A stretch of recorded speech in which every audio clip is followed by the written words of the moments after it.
Hello साथियों, नमस्कार। मैं हूं आपका दोस्त आशीष पाठक। साथियों, एआई के समय जब आप अपने पशु का एआई कराते हैं तो ये काम ऐसा बताऊंगा जिसे आप कर लो और गाय भैंस आपका कभी भी रिपीट नहीं करेगी। क्यों नहीं करते हैं आप? ये काम जरूर करिए।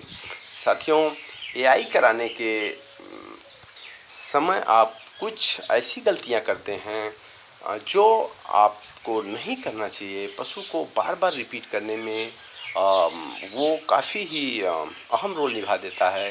तो साथियों, इस वीडियो में 4 ऐसे समाधान मैं आपको बताऊंगा जिसे आप फॉलो करेंगे तो आप देखेंगे कि आपका पशु कभी खाली नहीं जाएगा।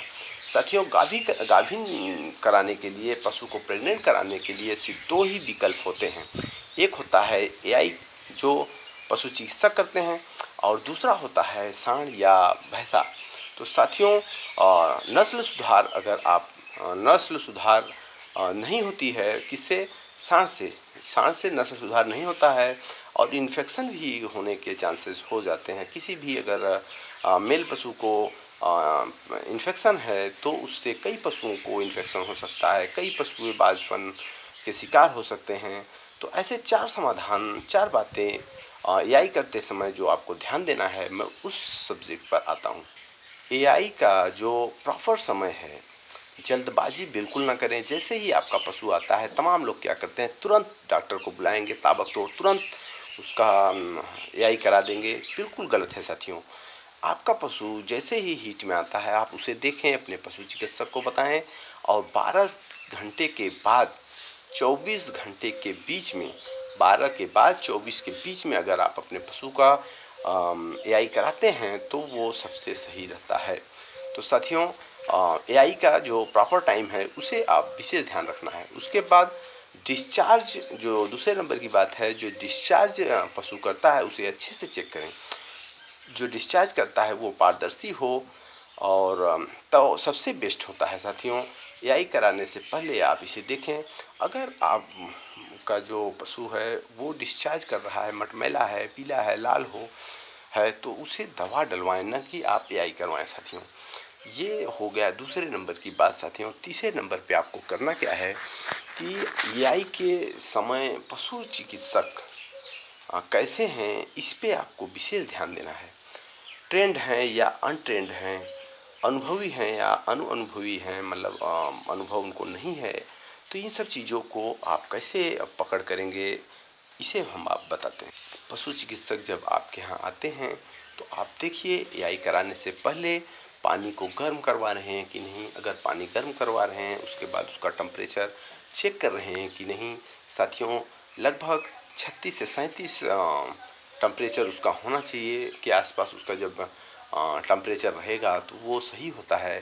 तो ये सब चीज़ें आपको ध्यान देना है। उसके बाद आपको ध्यान देना है कि जो जार उन्होंने यूज किया है, जिसमें सीमेंस रखते हैं, उसमें गैस है, प्रॉपर है कि नहीं है। तो इन सब चीज़ों को आपको विशेष ध्यान देना है। ये आपके चिकित्सक के बारे में, जिसे जो आपका पशु चिकित्सक है उसके बारे में ये सब चीज़ दर्शाता है कि आपका पशु चिकित्सक कैसा है। साथियों, उसके बाद आपको और एक ध्यान देने वाली बात है कि पानी में जो सीमन का स्टो होता है, उसे आपको स्टोव को जब आप काटने से पहले उसे जब पानी में, जो पानी गर्म किया रहता है, उसमें डालते हैं तो जो सीमन का स्टोव होता है वो पानी में अच्छे से डूब जाता है। साथियों, इसे आपको विशेष ध्यान देना है। अगर वो सीमन किसी भी प्रकार से, वो स्टोव जो होता है कटा फटा या कुछ उसमें प्रॉब्लम रहेगा तो वो डूबता नहीं है। इसे भी आपको विशेष ध्यान देना होता है। तो ये हो गया साथियों एआई के समय पशु चिकित्सक के बारे में ध्यान देने की।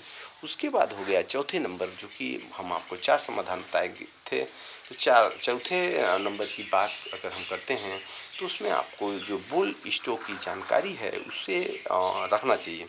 स्टोव के ऊपर लिखा होता है कि चिकित्सक से आप पूछ सकते हैं, और अगर जानकारी नहीं है तो उसके बारे में जानकारी लें कि ये सीमन जो है, ये स्टो सीमन करने से पहले कि इसके माँ का रिकॉर्ड और ये सीमन जो है किस कंपनी का है, इसकी माँ कितना दूध दी थी, ये सब तमाम डिटेल्स उस पे होते हैं साथियों, जो कि कोड में लिखे होते हैं। तो ये सब चीज़ आप चिकित्सक से पूछ सकते हैं और उसके बारे में जानकारी और जहाँ से भी मिले ले सकते हैं। तो साथियों, अगर ये चारों उपाय करते हैं तो रिपीट ब्रीडिंग की समस्या समाप्त हो जाएगी। साथियों, ऐसे ही वीडियो देखने के लिए हमसे जुड़े रहें, चैनल को सब्सक्राइब करें और वीडियो को लाइक किया करें और अपने दोस्तों से शेयर करें। बेल आइकन जरूर दबाया करें। साथियों, जब भी आप सब्सक्राइब करते हैं तो बेल आइकन अगर दबाएंगे तो हम आपको ऐसे ही वीडियो हमेशा हमारा आता रहेगा और नोटिफिकेशन आपको जाता रहेगा। तो साथियों, फिर मिलते हैं अगले वीडियो में। तब तक के लिए आप अपना ख्याल रखें, स्वस्थ रहें, मस्त रहें। धन्यवाद।